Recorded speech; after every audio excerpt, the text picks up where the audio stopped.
Welcome to part 4 of the video series. Now we are going to discuss confidence in yourself, belief in yourself. We're going to talk about the mental game of stock market investing. This is a very important part of the video series. In order to be a successful stock market investor, you need to have a lot of belief in yourself. You show me some of the most successful stock market investors over the long term. I'm going to show you people who had extreme amount of belief in themselves, an extreme amount of confidence. Now, that doesn't mean overconfidence. We're not talking about, this kind of stuff I got wrapped up in 2015, which was I would call it cocky confidence, where you just think you can do anything in the stock market and make money. You can do short-term trading, you can do day trading, you can do anything and make money. That's overconfidence. That's too much. That's too much. You need to have realistic confidence in yourself at all times. You know why? Because guess what? You're going to read a lot of articles that are very negative about a stock you own. There's always going to be a lot of people that are negative on something you own. If you don't have a lot of belief in yourself, if you don't have a lot of confidence in yourself, those articles you read, that person on TV, that person watching, that's on CNBC or Bloomberg, they're going to affect your decision making. They're going to affect your decision making, and probably in the negative. Also realize that there are a lot of short sellers in the market. Sometimes these short sellers will just put anything negative they possibly can about a company. They will write whatever it takes to try to get people scared to get out of that company. What is a short seller, by the way? A short seller is basically someone that is betting against a stock. Yes, you can bet against a stock in the stock market. So you, as someone that goes long stocks, that's what I'm teaching in this program about, going long a stock, making an investment for the long term. The short seller is basically betting that the stock is going to go down in the short term. So they're shorting shares, hoping that those shares go down in the short term, and they get to make money off of that. Now, there's a lot of them that will say anything negative to try to get a stock down. Some of these articles that come out, some of these things that are posted, sometimes it's financially backed by short sellers in that company. They just want to try to get out this point or this perspective or whatever. So you got to also realize in the markets, there's a lot of that going on. There's a lot of people that are going to be literally, it's their financial interest for your stock to go down. If the stock keeps going up, they're going to get burned. They're going to lose more and more money. And they're in it for the short term anyways if you're a short seller. So if the stock just keeps going up and up and up, you're going to lose massive amounts of money as a short seller. So realize that all that can be going on out there. There can be this person negative on a stock, but it's because they have literally a financial interest against that stock, guys. So that's something you have to understand. They're going to bring you down if you don't have the confidence in yourself. If you don't have confidence in yourself as far as an investor, that person on TV that all of a sudden says, "Oh no, why are you buying Apple stock right now? No one should be buying Apple stock right now," and you bought Apple stock. You're just going to see that and you're going to be like, "Dang, that guy on TV, he must be important. I need to sell my Apple shares right now." Absolutely not. You should never do that. Something I always tell all my social media followings, just because I don't like a stock doesn't mean you shouldn't like a stock. Just because I say, I'm not into this shares doesn't mean it's the gospel. That just means it's not the one for me. Maybe I have something else I'm going into. So if me personally, I always tell people, just because I believe in a stock doesn't mean you should believe in a stock. Just because I don't believe in a stock doesn't mean you should not believe in a stock. You know how many stocks over time I didn't believe in because I didn't understand the business? And you should never, by the way, you should never ever invest in a business that you do not fully comprehend. That's a big thing to the confidence. And we'll talk about that a little more in a second.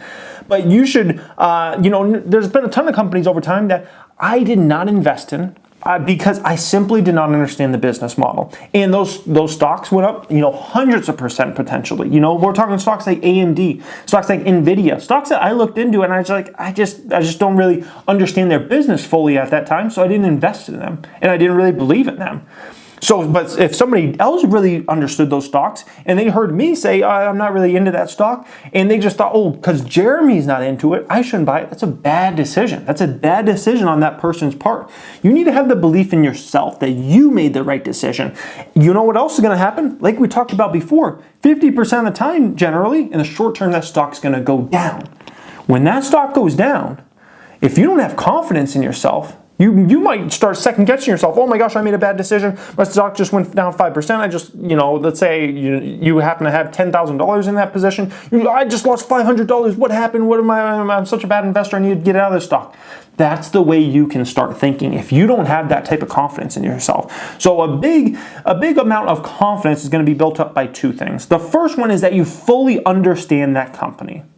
Never invest in a company you do not fully understand their business model, and you're going to understand that by reading the 10K, 10Q. If you've read through those at least once, if not twice, and you don't understand the business still, don't mess with that stock. Don't ever invest in something you don't fully understand.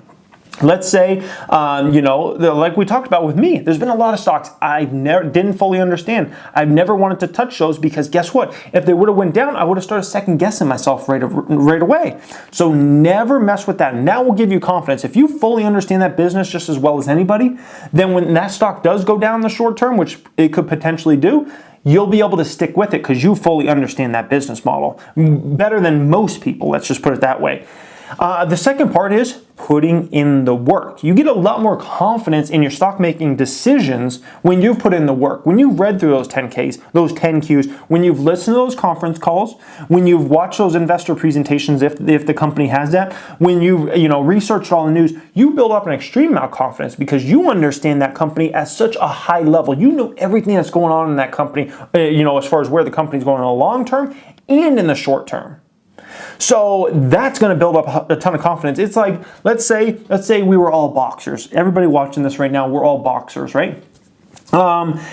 If you didn't train very hard for the fight, you're probably not going to have the most amount of confidence in yourself. But if you were running, 8 miles a week, twice a week, and you were doing abs every day, and you were, shadow boxing, and you were, had sparring partners, and you were hitting the bag every day for 3 months, you would probably have a lot of confidence in yourself that you're probably going to be able to win that fight because you've been training your butt off. It's the same thing in stock market investing. Like I talked about before, every war is won before it's ever fought.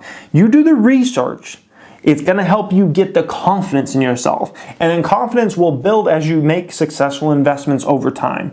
But don't ever get caught up into my stock went down in the short term, this happened in the short term, I'm a bad investor. No, don't get caught up into that. Just realize short-term stock movements happen just by chance. It could have absolutely nothing to do with your stock. I've seen so many stocks go down in the short term just because maybe a company in that industry had troubles. Maybe something political happened. Maybe, I don't know, North Korea said this or that, guys, and the stock market just happened to go down. Don't just start not believing in yourself because something happened in the short term. Always keep believing in yourself, and don't just see someone on TV and say they don't believe in that stock, I shouldn't. Have confidence in yourself, guys. Confidence is the game in stock market investing. But confidence is going to be bred by you fully understand that company and you putting in the work. You put in the work, you fully understand that company, you are going to have an unbelievable level of confidence in yourself in stock market investing, guys. So I hope this little video segment here, part 4, really helps you in understanding confidence and how key it is, because you don't have confidence, guys, you're going to lose a lot of money over time because you will not have put in the work more than likely. And it could just be possible. It could be possible that you're so unconfident in yourself that even if you put in the work, you don't have confidence in yourself.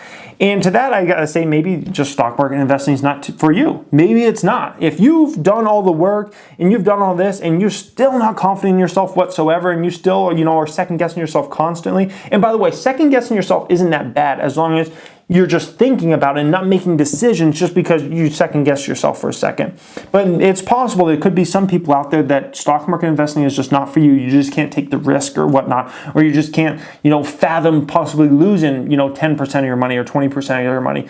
And for that reason, stock market is not for you. Investing in general is not for you, though. Investing in general is not for you because you probably just don't have the risk tolerance for investing. When you invest, yeah, you can absolutely make money, but you could always lose money, especially in the short term. So, maybe that's not for everybody, but I say the majority of people out there, you can have the confidence in yourself. You just got to put in the work. You put in the work and you understand everything that we're going to talk about here, you're probably going to succeed over the long term. And over the course of 5, 10, 15, 20 years, you're going to make way more money more than likely than you could have if you just stuck your money in investment funds, or if you just stuck your money under your mattress, which, by the way, if you do that, your dollar goes down every single day because that dollar becomes less and less valuable. So that is the name of the game, guys. Confidence. On part 5, we're going to talk about branding. How to decipher a strong brand from a weak brand. What makes a strong brand a strong brand? So we're going to get into that, guys. I hope you enjoy it.